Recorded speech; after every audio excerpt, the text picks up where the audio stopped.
Okay folks, good to see people now coming in. We're just playing some good old British rock and roll in the background.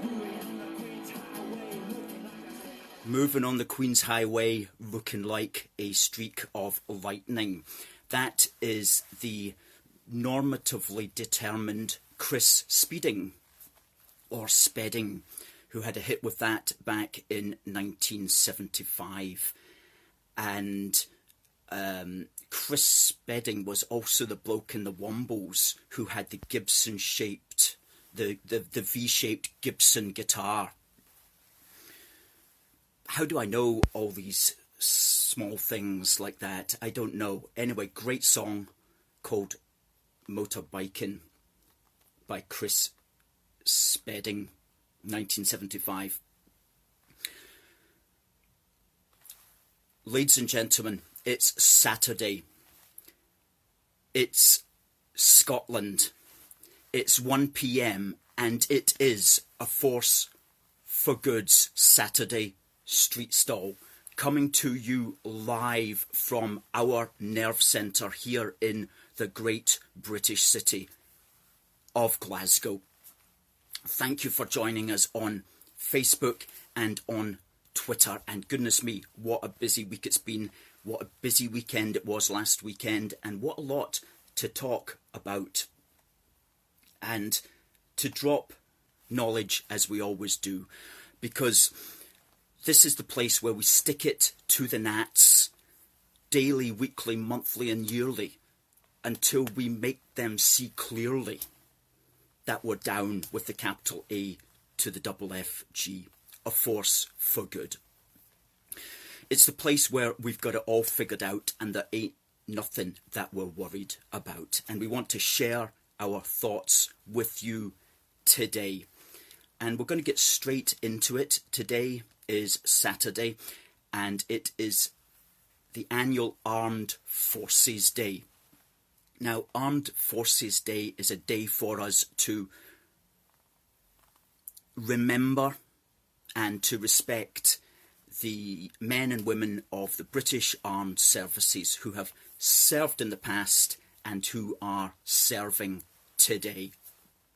And normally Armed Forces Day would often be accompanied by various things happening throughout the length and breadth of the country, but not this year because of the COVID thing. Derek's watching. Thank you for coming in, Derek. Duncan's watching. Thanks for coming in. Davey's watching. Thanks for coming in. Somebody's asking, there any protests today? We're not aware of there being any protests today. But what there often was in Glasgow, in George Square, was a very good Armed Forces Day event. And this was going on for several years, right up until 2017 when it stopped. Now what this would be you go into George Square, there'd be all the armed services, they'd all have tents and they'd have little things going on to entertain the children and so on. And it was a really nice kind of event that would happen on a Saturday afternoon in the summer. And we really liked going along to it. And it was like a flag-waving event for our for everybody who supports the armed services, and especially for us unionist people who especially support the armed services, because we understand that many of the Scottish nationalists actually have a bad relationship. You know, they don't like the armed services. So it was certainly a day for unionism. And then in 2017 that stopped and we were no longer having these events. And we, as an organisation of Force for Good, we looked into that and we approached the authorities, the British Army here in Scotland, and we asked why the British Armed Forces Day was not happening anymore. And we got the response that it was due to resource cutbacks from the Ministry of Defence. In other words, it was a money-saving so-called venture to no longer have this family day in George Square for the British Armed Services. And that's just so short-sighted, it's beyond belief. Because if anything, it more than paid for itself in public relations. It was money well spent. It wasn't something that you should cut back. it was something that should be done more often, and we made that argument at the time. But this is a terrible thing about cutbacks. You know, people say we need to cut back on this, cut back on that, but what happens is you actually cut back on all the things that help to make Scotland British, such as an armed forces day in George Square, which was a really, really good event. So we were very sorry to see that. And our message to Boris Johnson, Prime Minister of the United Kingdom, would be, if you want to help increase Britishness within Scotland, then make sure that you have things like armed forces days. Make sure that you have these things that people can go along to and help to celebrate not just British institutions, but Scotland's place within the United Kingdom. So on Armed Forces Day next year, we would like to see us getting back to that, getting back to having a family fun day in George Square for Armed Forces Day. That's an important thing, and it's huge public relations, does extremely well for the British Armed Services, and it's something that can be done. It's like a physical thing that can be done. Not cut back. Don't cut back on it. Put more money into it and improve the relations between Scots and our institutions, such as the armed forces. So that's the only thing I want to say about Armed Forces Day, except if you are an ex-serviceman or woman, or you are serving, then maximum respect to you from A Force for Good and from all our supporters. Roscoe is... Did I meet you last week, Roscoe? Is that your chap? You're a good chap. Good chap. Richard Tallis is quite right. They should look at reviving some of the Scottish regiments. That's also true, because that was back in the day when we had all these regiments. That really helped to increase the sense of Britishness among Scottish people. I remember when it was the Tories who basically got rid of them all a long time ago, like 20 years ago, 25 years ago, and the Defence Secretary, I think at the time, was Ian Lang, who's a Scotsman, and I wrote to him when I was a lot younger, and I said, that's a bad idea, because people will lose a sense of Britishness within Scotland if you get rid of institutions like that. I don't know if I got a response, but 25 years later, okay, the British government was doing, and this is like 3 years ago, they were doing one of these public conferences. How can we support the union? How can we bring the union closer together? And who was chairing it? Ian Lang. Okay. I thought, that's ironic, you know. I told you 25 years ago, 28 years ago, maybe even. Don't do that. Don't get rid of the British regiments. But time moved on, he got rid of them, and then they're wondering, how do we keep the United Kingdom together? Anyway, one thing we can do to keep the United Kingdom together is to remain active on the streets. And we had a great event last Saturday. Craig's watching and Glyn is watching. Give them a wave back. We had a great event. We were in St Andrew Square in Edinburgh. There were around 40 of us, and there was a counter-protest at the other side of people who wanted to get rid of the Melville Monument, which is a monument to Henry Dundas, who was a great Scottish and British hero. As many of you will already know if you've been following our site, he was Home Secretary, he was Lord Advocate for Scotland, he was First Lord of the Admiralty, and he was Secretary for War, and in his capacity as Chief of the Royal Navy, he built up the Royal Navy to the point that it was able to defeat the French at the Battle of Trafalgar. Also in his capacity as Lord Advocate, he won the case in Scotland which established that slavery was illegal in Scotland. And he always was against slavery, but he knew he couldn't get it through the House of Lords without trying to do it gradually.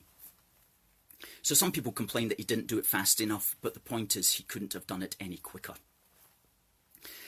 Anyway, the cultural Philistines were wanting to take down his monument in their historical ignorance. And we rallied, as I say, around 40 people who came along and stood strong. And we gave 3 speeches on the day. The Dundas Declaration, which is our considered response to the desecration and defamation of our national forebears, our national heroes. We gave a speech on who was Henry Dundas, and we also gave a speech on the Britain's war against the slave trade. And that was a really good piece of activism. I mean, we did extremely well there, and we did get 1 or 2 good reports in mainly the alternative media, because unfortunately the British Broadcasting Corporation ignored us entirely. They ignored us entirely. Jamie's saying, all monuments to stay part of our heritage. Absolutely. Robert, give you a wave. Thank you. So, yeah, the BBC ignored us entirely in their online report. They didn't even mention, oh, at the corner of the square there was this group or anything like that. They just totally cut us out of the story. They just blanked us, which was completely wrong and unfair. And all they did was they repeated the talking points, the incorrect historical talking points of the opposition. So that was irritating. But what we did get was a very good report here in something called the Edinburgh Reporter, which is online. And they quoted myself. I'm just going to read it because the words are still very good. On the north side of the garden, a force for good gathered. Mr. McConnachie told the Edinburgh Reporter that the reason for being there was very simple. He said, quote, "We believe that the UK is a moral as much as a political concept, so we do not like our history or institutions or forebears being smeared, especially not wrongly and falsely, as this gentleman at the top of this 150-foot high column is. Unfortunately and unwittingly, he is being smeared by many of the people over there on the other side of the square who don't actually understand his proper history. We're here to speak for him, to remember him, and to esteem his memory. We are also here to help give the other side over there a history lesson and help them appreciate just what a great country the United Kingdom is. It's not a good idea to go through life with a negative attitude, thinking that the past is all wrong. The United Kingdom is a fantastic place for everybody, regardless of race, colour or creed. No need to concentrate on the negatives. We are talking up the positives and how our United Kingdom is a force for good. And that was a quote in full by the Edinburgh Reporter. And so we were so pleased to see our message there and summarised, and good for that. And I thank all the folk who came out. There's somebody says, are the National Trust or Historic Environment Scotland doing enough to protect our heritage? That's a very good point. Do you know, and in England, what's Historic England saying about these statues being vandalised? What's the equivalent up here in Scotland saying? Nothing is the answer. They're not saying anything. Well, that's not quite correct. The chairman, Neil Oliver, is saying a lot, and he's saying it very well up here. We're so glad that we've got him to speak. But certainly, most of these government quangos are just going to go along with the politically correct point of view. And if they say the politically correct point of view is to tear down Buckingham Palace, these quangos would just go along with that because they're all on huge salaries and they all depend upon government patronage. And if Nicola Sturgeon is saying that has to come down or that's wrong, they'll just follow that, you know. They will, unfortunately. So they're not saying enough, and I would like them to grow a backbone. But as we know at the moment, the entire establishment is under the thumb of this religion, basically, of so-called equality, which I'll get to later on in this broadcast.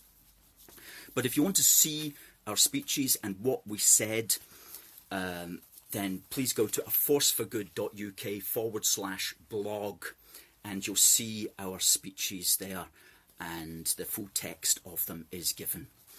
We've seen nothing yet, says El Paso from the Archbishop of Canterbury.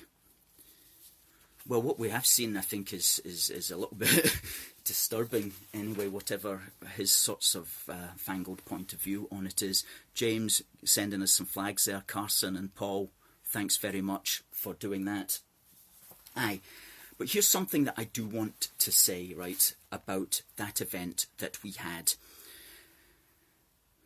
Cheryl saying they aren't clever enough for a history lesson. Some of them are only there to cause riots. That's true. There are some, though, who are innocent and who are being led by Pied Pipers, and it's to them that we do try to direct our message, because these are kind of people between the ages of 18 and 23, and when you think what ourselves were like between the ages of 18 and 23, we were maybe some of us were vulnerable to being misled, perhaps. So if we can tell the truth to these younger people, then that's a job well done. And we certainly wouldn't write them off. Many of them are quite intelligent. They're just being misled, I think, is the concern.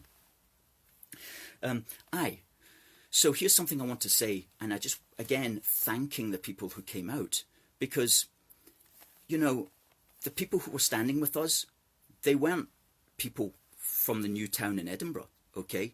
The new town in Edinburgh is a very wealthy area. A lot of people there got money. But where were they standing with us? They weren't standing with us, okay? So do they not care? That's what I have to wonder. Do they not care about what's literally outside their window, okay? And people will say, oh, the country hasn't woken up yet. Believe me, the country has woken up. It's just that nobody wants to get out of bed. And that's always the case. People can see what's going on, but do they want to get out of bed? Do they want to do something about it? And that's the crunch.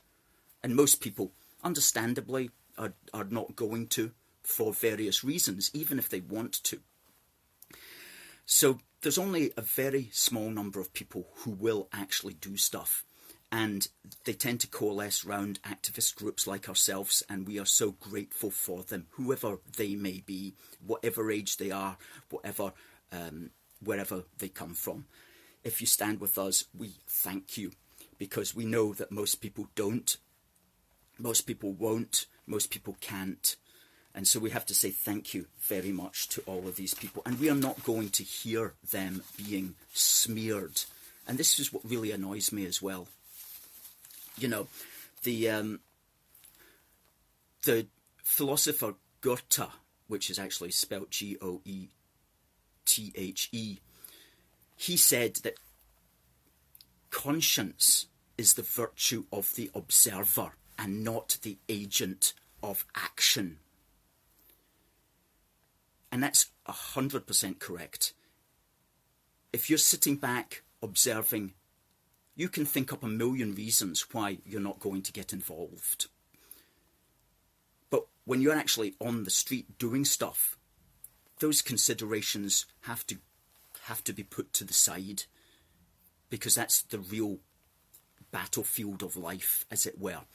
So conscience is the virtue of the observer and not the agent of action.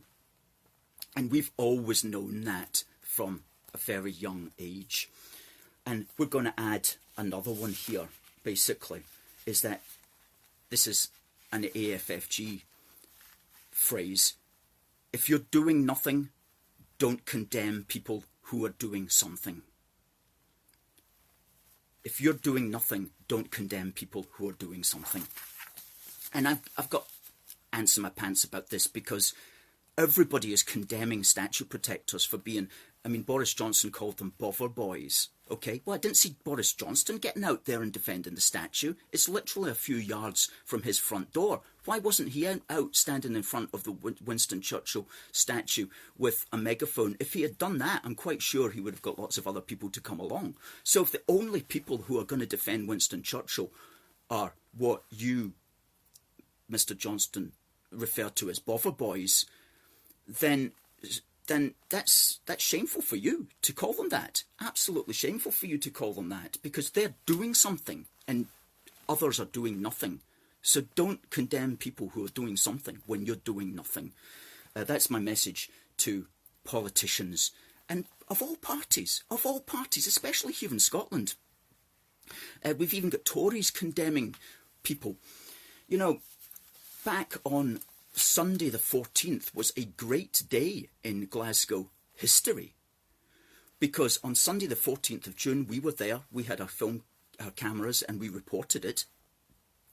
There was a group of people who were going to tear down the Robert Peel statue. They were going to tear it down because he invented the modern Tory party, and also because he invented the police. That's enough, apparently, to tear a statue down. And they were bragging about this because they thought that they could do it. And they even put out a message here, the group that was going to do it. They said, "We will be following the tactics of Bristol, having lots of people. They can't arrest us all. And with the new administration of Glasgow City Council and the Scottish Government not wanting to look bad, this can go ahead." In other words, they didn't think there was going to be any opposition. Well, they thought wrong, okay? Because the 2014 referendum has changed Scotland forever. Prior to that, they could have perhaps got away with it because the rest of us would have still been in bed. But after 2014, enough of us have got out of bed and have started to realise that we're under attack, and we're not going to put up with it. So what then happened was, as those of you who will have seen our amazing videos happened, is that there was hundreds of people went into George Square to defend the statues, to defend the cenotaph, and to defend all the statues, which were all vulnerable, believe me. I mean, even the Robert Burns statue is vulnerable, as we said on the day, because he did a unionist poem and because he accepted a job to work on a slave plantation back in the 1780s. He never went over, thankfully. He stayed here and he wrote poetry, but he was going to be a slave master on a plantation over in the Caribbean. So that's surely enough to take his statue down, following their logic. There, Karen's watching. Give you a wave, Karen. So all these statues are vulnerable, but thankfully hundreds of people stood up and they made sure that the opposition couldn't come anywhere near the square. And of course, the next day, or that evening, Nicola Sturgeon was raging. The so-called Justice Secretary was raging about these people in George Square, oh, this, that, and the next thing. You can imagine what they were being called. But that was just their anger. That was just Humza Yousaf and Nicola Sturgeon's anger that the statues hadn't been taken down, and that Glasgow people had stood up and defended it. And what a great day in Glasgow history. And that will go down Sunday the 14th of June, the day that Glasgow stood up to defend its statues. And as I say, the statue destroyers didn't get anywhere near the square, which was really, really quite remarkable. And it was really, really something to see. And our viewing figures of videos on Facebook hit 500,000 views. 500,000 views! And reached 1 million people. So that's absolutely excellent stuff. And also absolutely fair play to Police Scotland, who kept the two sides apart. And in that regard, Police Scotland have been doing a lot better than some of these English forces, which are just a joke. I mean, some of the English forces have almost just been facilitating the rioting. So Police Scotland has really done well in protecting these statues and also keeping the sides apart. John says, "Keep up the good work, bro. Thanks." May says, "Thank you for all you do."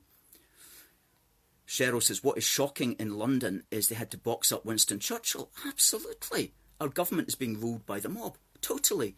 They shouldn't have boxed up Winston Churchill. If they should have just made sure it was protected, and if it got damaged, well, that's a reflection upon the rioters, and that's a reflection upon the rioters' cause and what they stand for. So you should have just let him stand freely. As a man, he would have been there in real life standing freely. So just let him stand freely and protect it.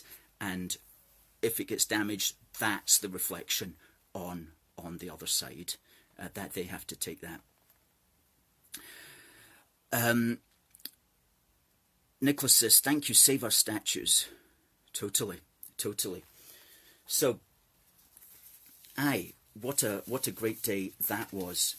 And we noticed talking about the English police yesterday, there was some statue destroying a rally in Sunderland, and the Northumbria police actually put out a Section 14 order preventing any counter-protests to it, which is not what police should do.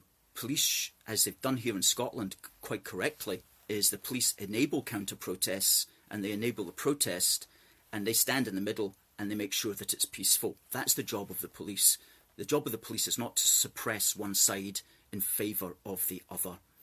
And I would like Northumbria Police to perhaps understand that fact. Okay, they're not there to promote ideology, one side's ideology. They're there to ensure that both sides of the argument get their point heard. And to do so peacefully, of course, because there's no right to riotous assembly, but there is a right to peaceful assembly. And long may that continue. And it would be good if we could see the Home Secretary ensure that the police, specifically in England, understand that fact, okay? That they understand that fact, because it could be forgotten. It could be forgotten. The more you don't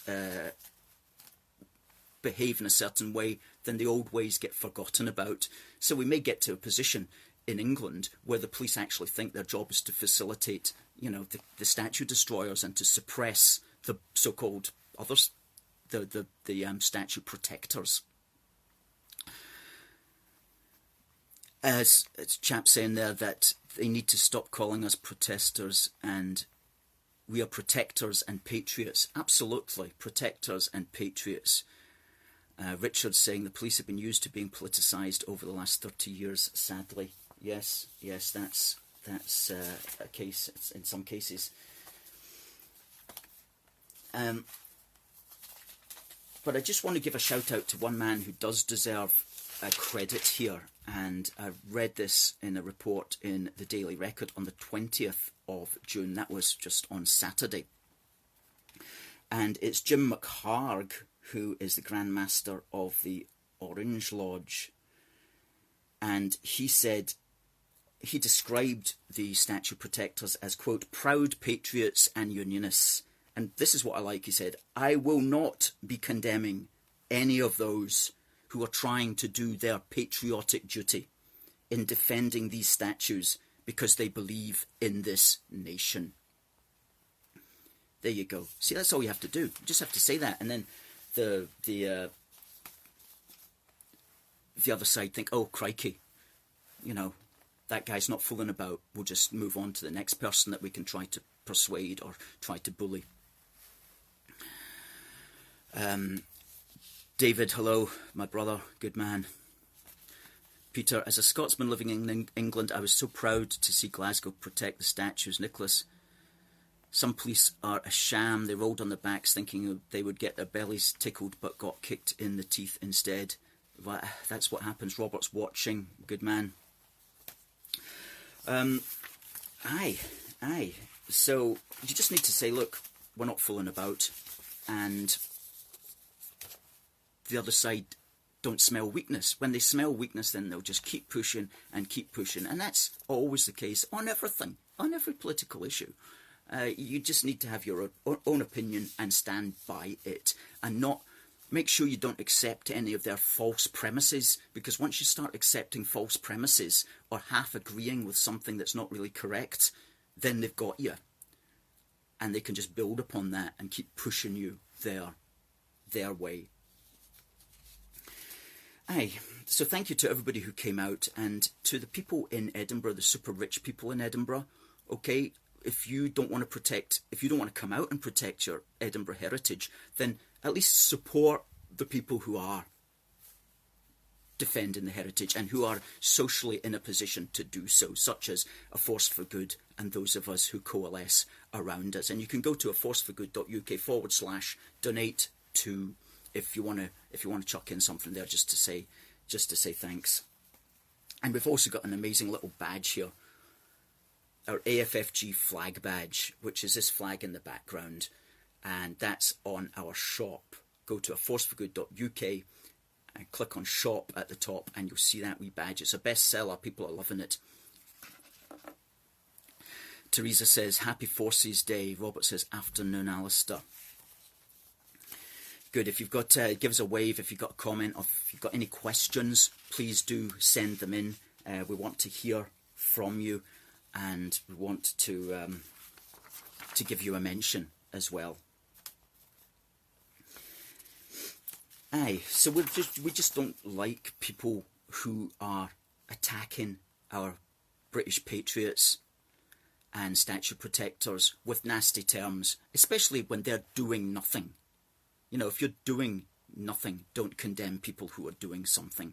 And don't wait for perfection. Don't think someday I'll get behind a movement where it's all just like totally lovely, respectable people who have, butter wouldn't melt in the mouth or something like that, because that's never going to happen. And that's not the way you defend statues anyway. You need to have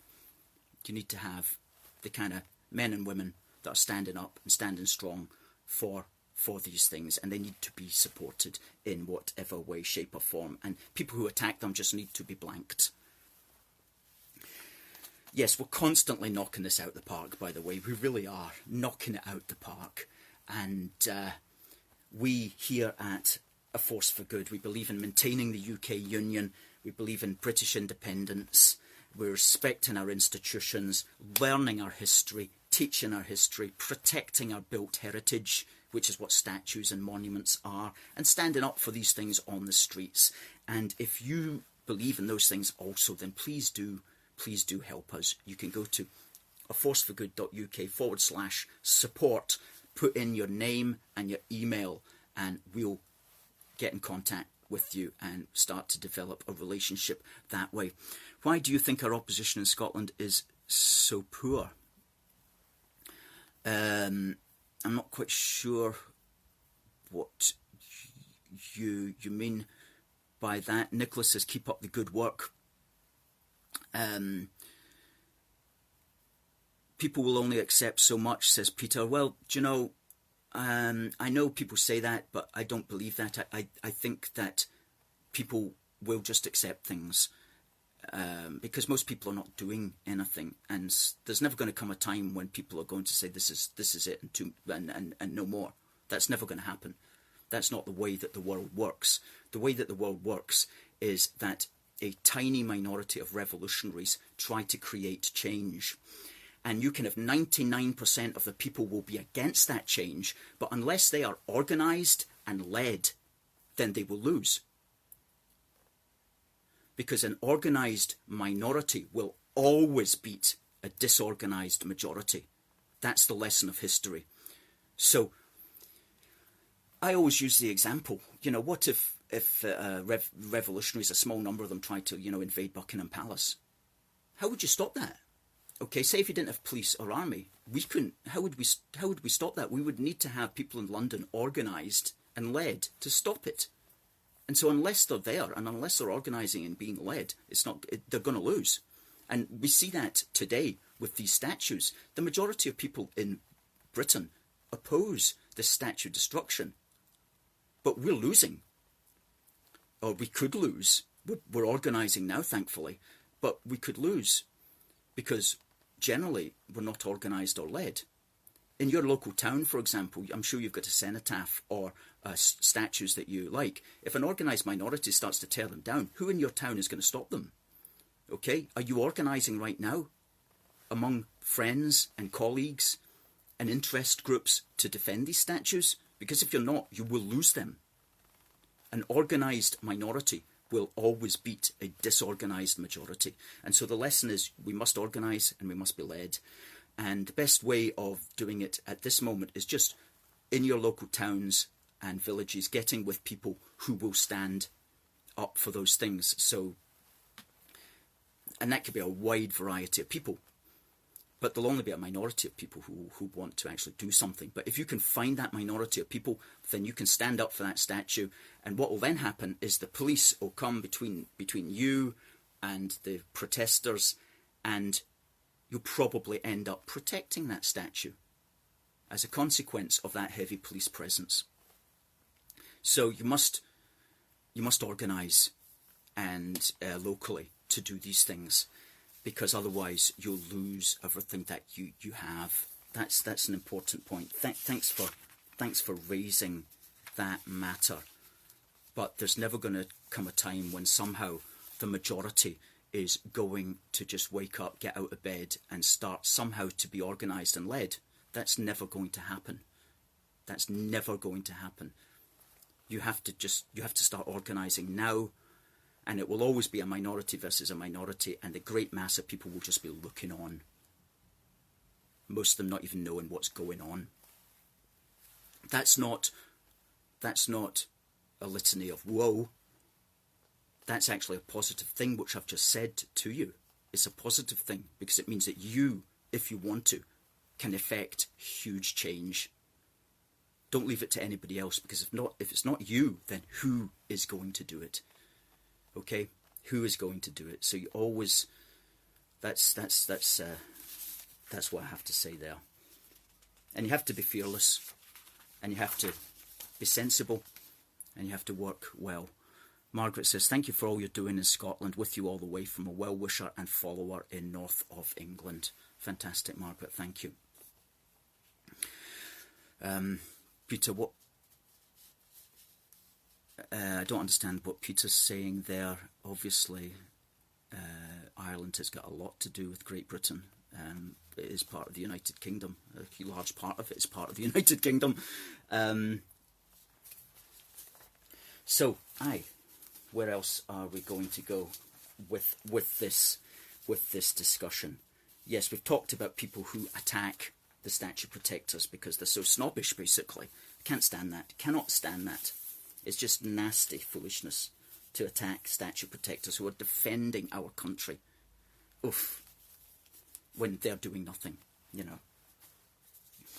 I could talk about this article, goodness me, which I read in the National. I read the National, so you don't have to, as we always say. Somebody called the Equalities Minister, Christina McKelvey.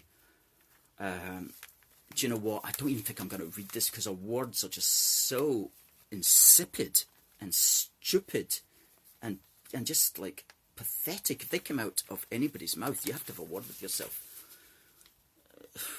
Yeah, I'm not going to go there. I'm not going to go there. Robert, bring back a strong politician. None of this nonsense would be happening today. Frankie says, thank you. Protect our heritage for our children's sake. Absolutely. Absolutely. Yeah. So, yeah, we need to talk up our United Kingdom. And I saw this really good article from a writer who's not always writing good stuff, but sometimes he writes amazingly good stuff. Ronnie's saying hello. Scott's saying hello.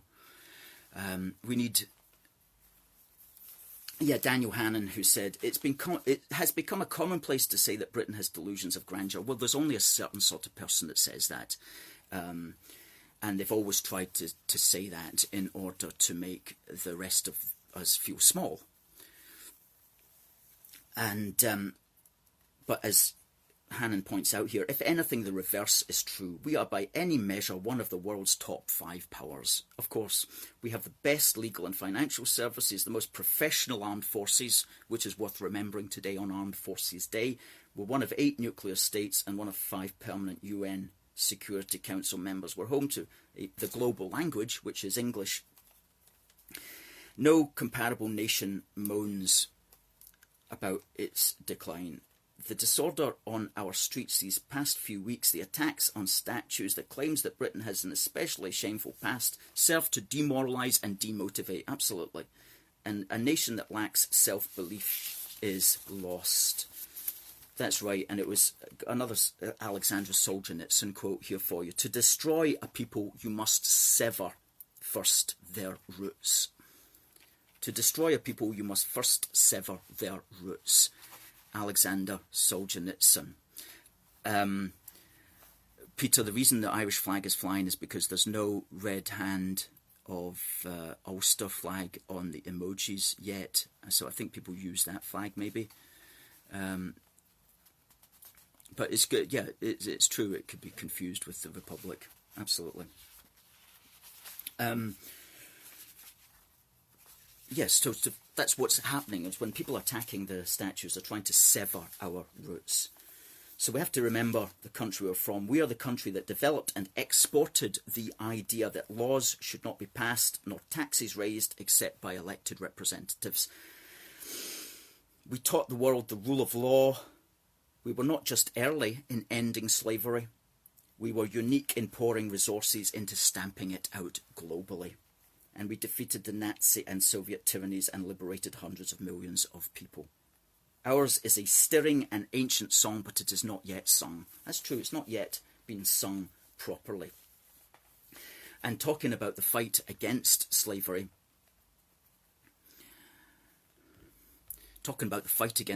when we were at St Andrew Square last week, we concluded by saying that what we need here in Scotland is a statue or a monument to the sailors of the British Royal Navy who lost their lives throughout the course of the 19th century enforcing the slavery bans in the British Empire. In 1807, the British Parliament passed the Slave Trade Act, which prevented the trade in slaves, and then in 1833 they passed the Slavery Abolition Act, which prevented the practice of slavery in the British Empire, which was the area that we could police and patrol. And of course, at that time, that was a very big area that we could police and patrol. So many sailors lost their lives, some of them Africans as well, who were sailing with the Royal Navy. And so those sailors of the Royal Navy should all be remembered. Andrew's watching, give him a wave there. And so we've said that, and we're going to keep pushing that idea that we should have a statue or a monument in Scotland to remember the sailors of the Royal Navy who perished enforcing the slavery abolition bans. Peter says, Northern Ireland is British. Absolutely, 1000% it is, and long may that continue.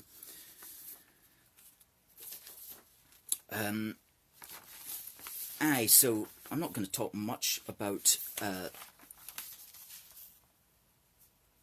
we had that terrible tragedy in Glasgow yesterday, and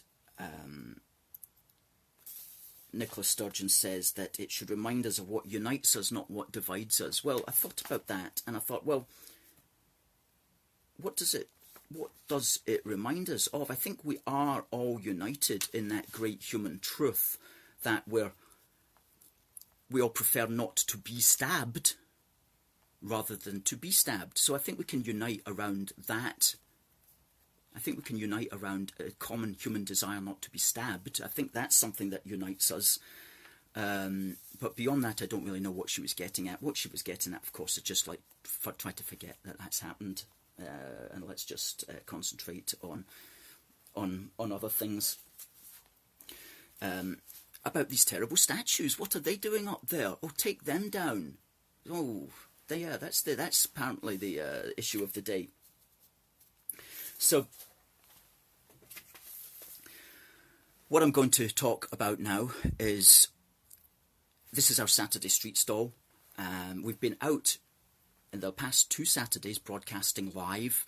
Richard says 1,500 sailors passed away. Yes, that's certainly true, at least that number in the fight against slavery. John says the next Scottish Parliament elections are going to be a crucial make or break situation for the unionist community. We're all aware of the problem. Every election, the unionists vote.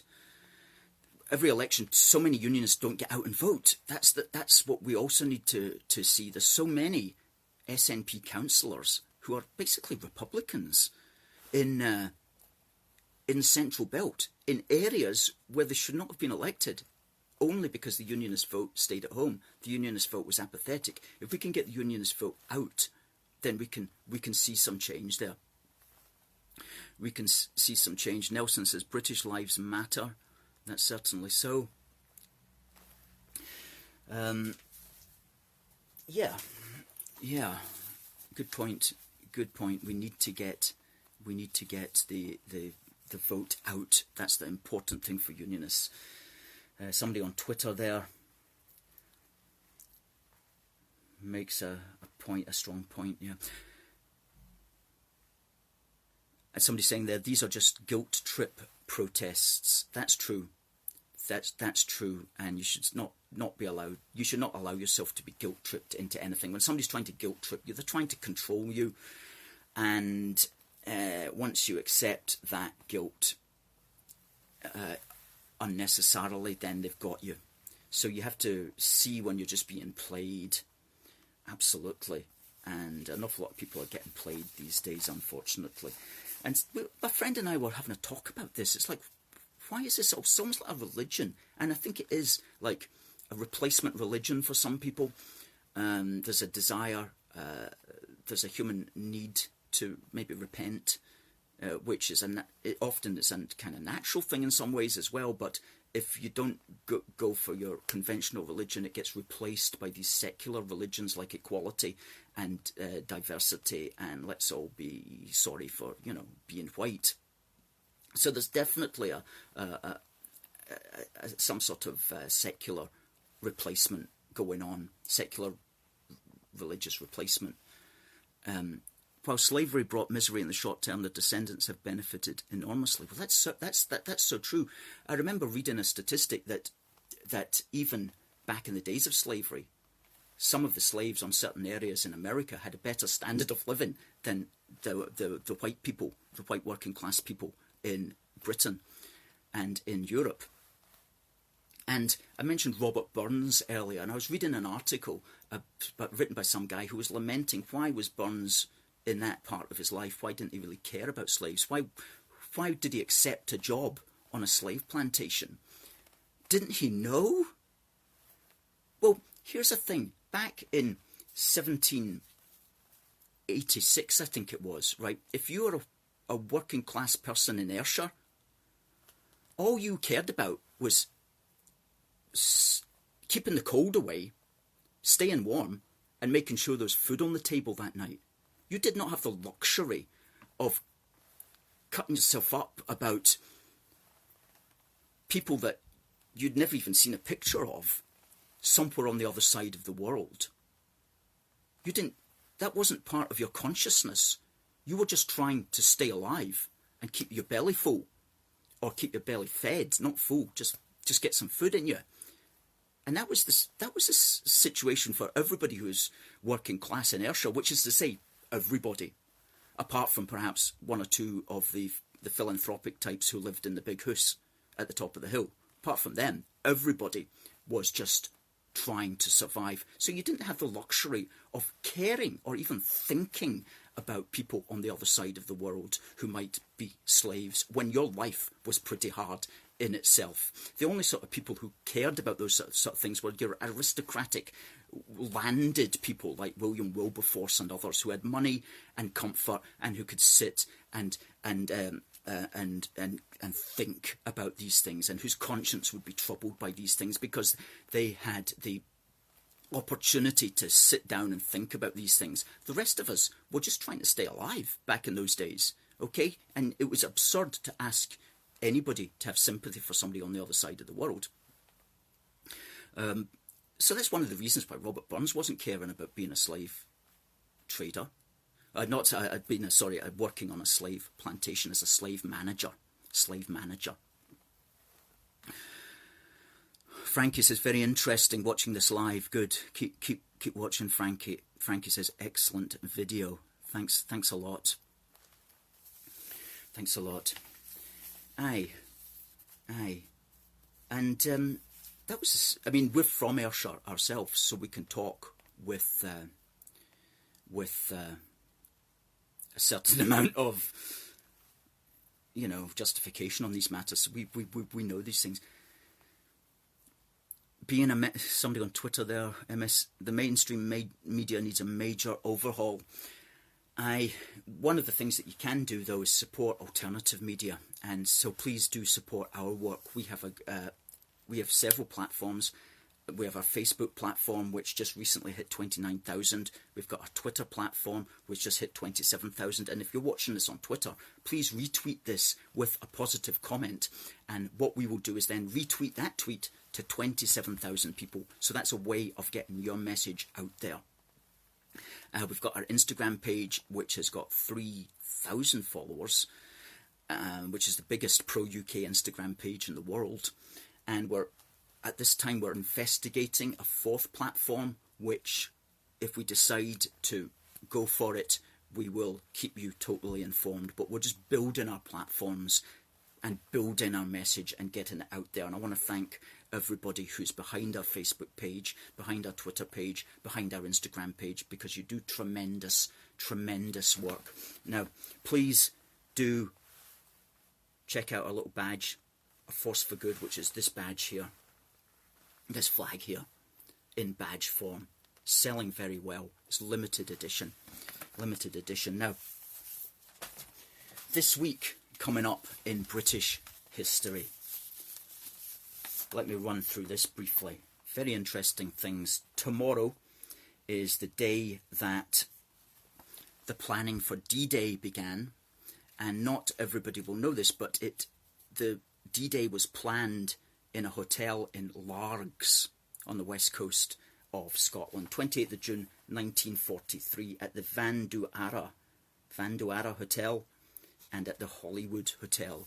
That's where D-Day was planned, in Largs. And various people were there and made visits there, including Montgomery, Churchill and Eisenhower. And that planning began on the 28th of June. Also on the 28th of June, in 1960, there was a South Wales mining disaster called the Six Bells mining disaster, which killed 45 men. That was in 1960. On the 30th, Tower Bridge was opened, and what we like about Tower Bridge is that it was built by the same Glasgow company that built the Forth Rail Bridge. It was built by Sir William Arrow and his Dalmarnock Glasgow company. So the same man, Scotsman, built Tower Bridge in London as built the Forth Rail Bridge, which we like. On the 1st of July, of course, was the first day of the Somme, when almost 58,000 casualties of the British Army fell on that day. And particularly hit was the 36th Ulster Division, comprised of many members of the Ulster Volunteer Force, Royal Irish Fusiliers, Royal Irish Rifles and Royal Enniskillen Fusiliers. And of course the division also included officers and men from all over the United Kingdom. And it was the day that Billy McFadgen, the famous Ulsterman and VC recipient, perished under a grenade that he had fallen upon in order to defend his fellow soldiers. And we'll be remembering him also on the 1st of July. Let me tell you a story of honour and glory of a young Belfast soldier, McFadgen by name. For king and for country, young Billy died bravely and won the VC on the field of the Somme. Gone like the snowflake that melts on the river, and gone like the first rays of day's early dawn. Like the foam from the fountain, like the mist from the mountain, young Billy McFadgen's dear life has gone.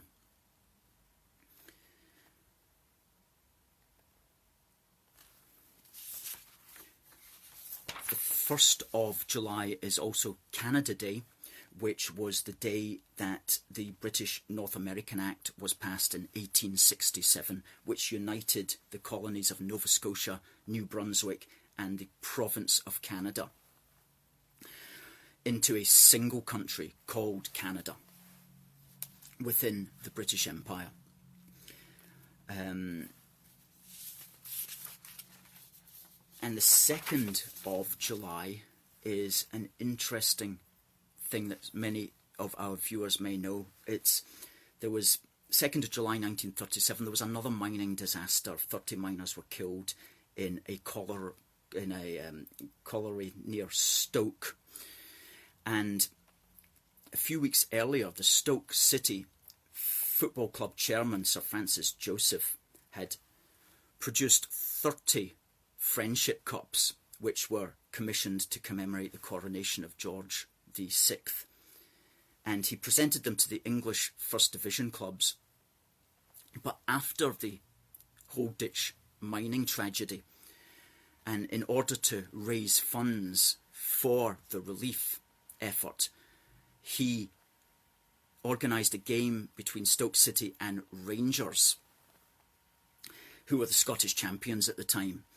And that game was on the 19th of October, and Rangers went down and played Stoke City, and it was a 0-0 draw, but they were presented with one of these friendship cups, which is called a loving cup. And they were presented with it by Sir Francis Joseph, who said, you can have this, provided that in perpetuity you toast the reigning monarch prior to the club's first home match of the year. And that ceremony is still performed today. It's the Rangers Loving Cup ceremony, and it's performed with the directors of the visiting team present. So that's a nice little bit of British history, which came out of the tragedy, the mining tragedy on the 2nd of July 1937 near Stoke. Folks, please go to forceforgood.uk/support, put in your name and address, and we'll keep in contact with you that way, and you'll get our regular email updates. If you think you've got value from what we do, please go to forceforgood.uk/donate to, and just chip in something, whatever you can afford, a £5 or a £10 or more, but we will use that. We run very frugally, as you know, and we create great stuff on very little, and we are fearless and we are indefatigable. We're not slowing down. There's nothing that's going to stop us doing what we're doing. You know you can trust us to do good work. We've been on the scene since the 21st of March 2012. We are going to be here, God willing, in perpetuity. We'll be standing up for the United Kingdom, standing up for British independence, standing up for our built heritage, teaching about British history, teaching about our precious inheritance, and standing up on the street for these values. And we'll be doing so in a sensible and a proper and a good way. And we're here, and there's nobody else like us around, and nobody else is going to come around. So if you can help us, please do so. We especially rely upon people who donate monthly. And you can donate from like £1.15 a week, which works out at £5 a month, okay? But we rely upon those union supporters. So if you go to forceforgood.uk/union-supporters, and you can donate monthly to us that way. Robert's watching. Give him another wave. Another Robert is watching as well. Ladies and gentlemen, that concludes our broadcast for this week. It just remains for me to say, God bless the United Kingdom, and God save the Queen. Thanks for watching.